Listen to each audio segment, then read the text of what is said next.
अपने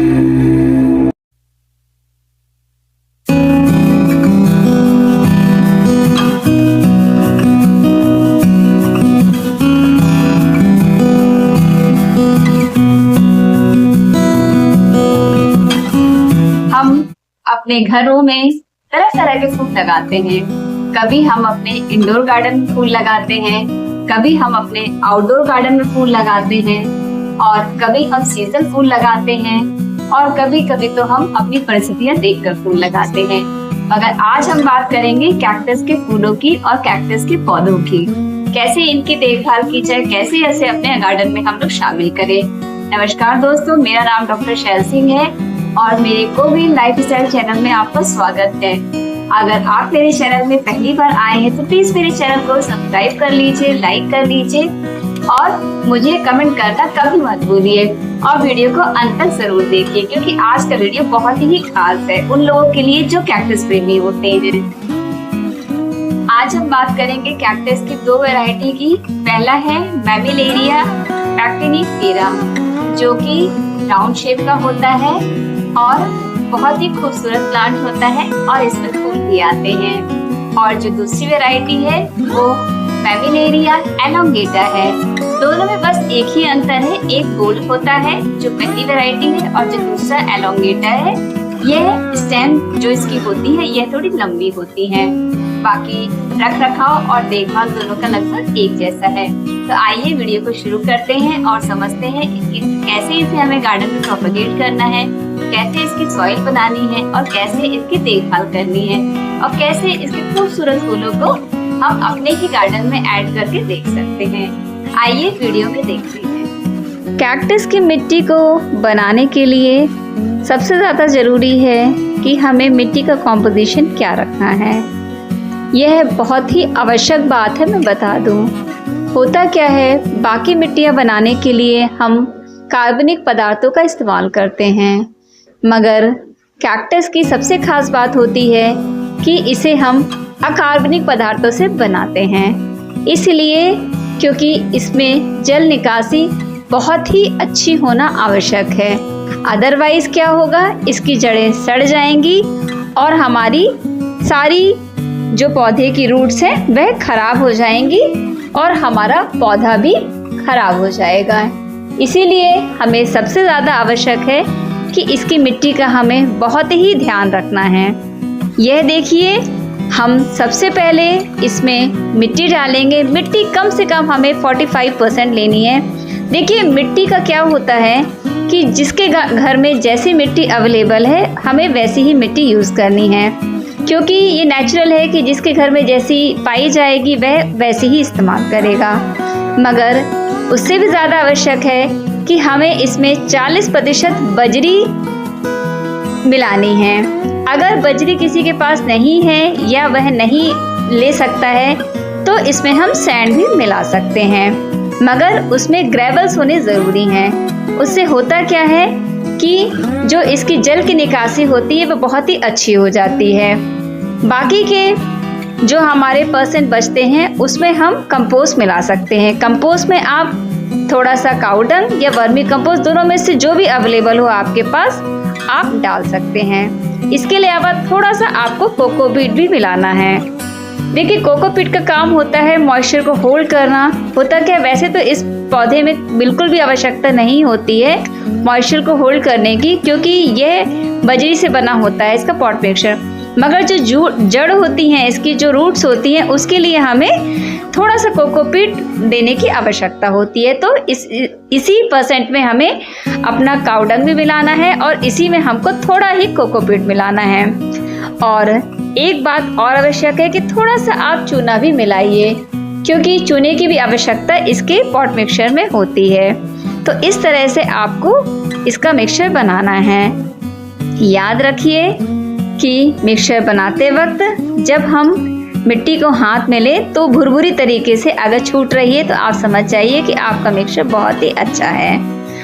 अब हम देखते हैं कि इसके मिक्सचर को हमें कैसे इस्तेमाल करना है। देखिए, होता क्या है, क्योंकि इसके पॉट बहुत छोटे होते हैं, क्योंकि पौधा बहुत छोटा होता है जब हम स्टार्ट करते हैं शुरू में। ये देखिए, इसमें कितना छोटा सा पौधा है। तो आपको ज़रूरी नहीं है कि आप बाज़ार से लेकर आइए पॉट, आप घर में जो आपके प्लास्टिक के डब्बे होते हैं जो घर से किचन से निकलते रहते हैं, आप उसका भी इस्तेमाल कर सकते हैं। यूजुअली जो हम लोग प्लास्टिक के डब्बे होते हैं उसको आप 2 भाग में कन्वर्ट कर लीजिए और छोटे से पॉट में आप इसे लगा सकते हैं। इससे क्या होगा, एक तो आपकी प्लास्टिक भी रिसाइकिल हो जाएगी और आप इसे रीयूज़ भी कर सकते हैं फिर से। तो हमने मिक्सचर बना लिया है और मेरे पास पहले से कैक्टस का पौधा था, तो हमने क्या किया था, ये राउंड शेप का जो हमारा पौधा है इसे हमने इसकी छोटी छोटी बगल में इसकी आंखें या इसका दूसरा प्लांट तैयार था, तो हमने उसे चाकू से काट लिया था। प्रोपोगेशन आप आराम से इसे चाकू से काट के ये देखिए ऐसे काट के हम लोगों ने इसे अलग कर लिया था। तो आपको भी यही करना है कि अगर इसका जो नोट्स हैं उसमें डेवलप हो रही है तो उसी नोट्स को आपको काट के अलग कर लेना है और ये 1 हफ्ते में दूसरा पौधा आपका तैयार हो जाएगा। इस तरह से आप पॉट को आप तैयार कर लीजिए। हमने देखिए प्रोपोगेट करके इसे अपने पॉट में लगा लिया है। एक बात बहुत ज़रूरी है कि जो कैक्टस की जड़ें होती हैं उसके लिए वायु प्रवाह बहुत अच्छा होना आवश्यक है। तो जो ये पॉट मिक्सचर हमने तैयार किया है यह वायु संचार के लिए उसे वृद्धि देता है। इसका मतलब ये है कि इस तरह का मिक्सचर उसको बहुत ही अच्छे से एरेशन बहुत अच्छे से देता है, जो कैक्टस के लिए अति आवश्यक है। तो इसीलिए हमने इसका मिक्सचर इस तरह से बनाया है। यह देखिए पॉट बन के तैयार हो गए हैं और हमने इसमें जो हमारे पास पौधा था उसे हमने उसकी जो बड्स थे उसे काट के हमने तैयार कर लिया था और अब इसमें एक पौधे से हम कम 3 से 4 पौधे हमने तैयार कर लिए। इसी तरह से इसके नोट्स अगल बगल से निकलते रहते हैं, उसे काट काट के आप नए पौधे तैयार कर सकते हैं। अब हम बात करते हैं कि इसकी हमें रख रखाव कैसे करना है। देखिए क्योंकि ये धूप में रहने वाला पौधा है तो हमें कम से कम 7 से 8 घंटे की धूप इसे ज़रूर देना है। अपने पॉट को डायरेक्ट सनलाइट में रखिए ताकि इसे अच्छे से धूप मिल सके, जो सबसे अधिक ज़रूरी है। दूसरी बात ये है कि हमें पौधे में पानी कब डालना है। देखिए पानी हमें तब डालना है जब कम से कम इसकी पूरी मिट्टी पूरी अच्छे से सूख जाए, तब आपको लगता है। तो वो भी आपको पानी डालना नहीं है, सिर्फ स्प्रिंकल करना है। मैं बता दूं, कई बार लोग करते हैं कि पाइप से लगा के या मग वगैरह से डाल देते हैं, बहुत ज़्यादा डाल देते हैं। देखिए ये इसके पौधे को बहुत नुकसान करेगा। और जब भी आप पॉट बनाएं तो एक चीज़ और ध्यान रखें कि नीचे जो हम लोग उसमें कटिंग्स मारते हैं या फिर जो हम छेद बनाते हैं पानी निकलने का, वो बहुत ही अच्छा होना चाहिए। मैं बार बार कह रही हूँ, वाटर ड्रेनेज सिस्टम इसका इतना अच्छा होना चाहिए कि पानी इसमें बिल्कुल भी ना रुके। यह सबसे इम्पोर्टेंट पॉइंट है। तो पानी हमें इसमें तब डालना है जब इसकी पूरी मिट्टी पूरा पॉट मिक्सचर अच्छे से सूख जाए और इसमें जो इसकी जो जल निकासी है वो बहुत ही अच्छी होनी चाहिए। इसके होल्स बहुत ही अच्छे से आप लोग बनाइए। ठीक है, यह 2 बातें हैं जो बहुत ही आवश्यक है इसकी देखभाल में। अब हम आते हैं तीसरी बात की। प्रोपोगेशन हमने देख ही लिया है कि जो इसके नोट्स बनते हैं अगल बगल, इससे हम इसे काट के तैयार कर सकते हैं। और इसके अलावा ये है क्योंकि बहुत सारे लोग इसे इंडोर आउटडोर दोनों में रखना पसंद करते हैं। देखिए अगर हम इसे इंडोर में भी रखते हैं तो वहाँ भी हमें, क्योंकि ऑलरेडी घर के अंदर काफ़ी नमी होती है, तभी हमें पानी तभी डालना है जब हमारी पूरी मिट्टी अच्छे से सूख जाए। अदरवाइज इसमें हमें पानी बिल्कुल नहीं डालना है। तो ये छोटी छोटी बातें हैं जो हमें ध्यान रखना है और समय समय से इसे हमें धूप भी दिखानी है। और एक चीज़ और बहुत इम्पॉर्टेंट है, कई बार ऐसा होता है कि बारिश बहुत होती है, जैसे इस समय बारिश का मौसम है तो काफ़ी पानी गिर रहा है। तो कोशिश करें कि आप इसे पानी बाहर अभी ना रखें, क्योंकि बाहर रखने से होगा क्या कि पानी बहुत ज़्यादा गिरने से ये पौधा सड़ भी सकता है। तो आप हो सके तो इसे शेड में रख दीजिए। देखिए हमने आज 2 पौधों की बात की थी। जो पहला था हमारा मैमीलेरिया पैक्टिनीफेरा था जो गोल शेप का था, और जो दूसरा पौधा था हमारा एलोंगेटा था। दोनों एक ही फैमिली के हैं, कैक्टेसी।